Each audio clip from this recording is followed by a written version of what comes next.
राज्याचे उपमुख्यमंत्री अजितदादांचं आज सकाळीच विमान अपघातामध्ये निधन झालेली वार्ता एक प्रकारची शोककळा या महाराष्ट्रभर पसरली.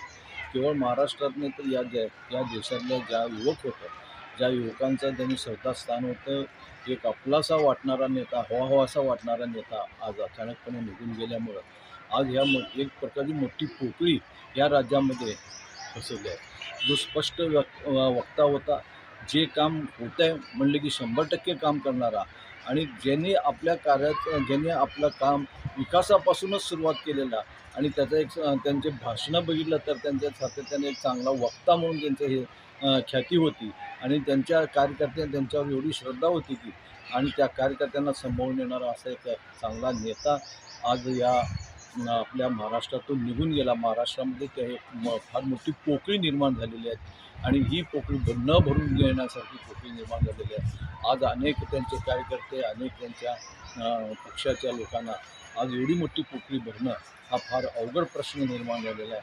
तरी आज ईश्वरचरणी प्रार्थना करतो की त्यांच्या भक्तात्मास शांती मिळो व त्यांना श्रद्धांजली वाहतो आणि सगळ्या कार्यकर्त्यांना व त्यांच्या पक्षाला बळ देण्याचं काम ईश्वर करो.